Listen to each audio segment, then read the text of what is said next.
এই ছোট্ট ব্লেন্ডারটি আমার কাছে মেরামতের জন্য নিয়ে এসেছে। চলুন দেখি এটার কি সমস্যা। এখানে রয়েছে সুইচ। যখন আমরা এই ঢাকনাটি লাগিয়ে দিই এবং এই ঢাকনার এই সুইচে প্রেস করে তখন ব্লেন্ডারটি চালু হয়। আমরা এই প্লাগটি সিরিজ লাইনে দেই এবং টেস্ট করে দেখি ব্লেন্ডারটি কী অবস্থায় রয়েছে।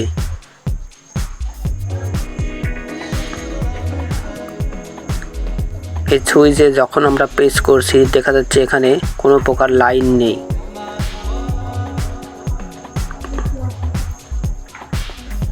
ব্লেন্ডারের পেছনে রয়েছে দুইটি নাট। আমরা স্ক্রুড্রাইভারের সাহায্যে নাট দুইটি খুলে ফেলে নিই। নাট দুইটি খুলে ফেলে নেওয়া হলে পেছনের খাপটি আস্তে করে খুলে নিই।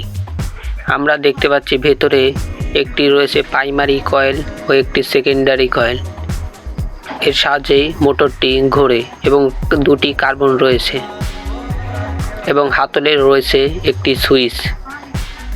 সুইচটি যখন আমরা এখানে প্রেস করি তখন ব্লেন্ডারটি চালু হয়।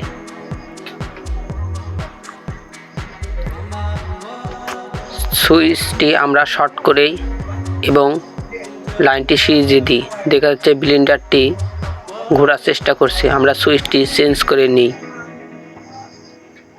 ভিডিওটি ভালো লাগলে লাইক এবং কমেন্ট করে আমাদের পাশে থাকবেন এবং চ্যানেলটি সাবস্ক্রাইব করুন। ধন্যবাদ।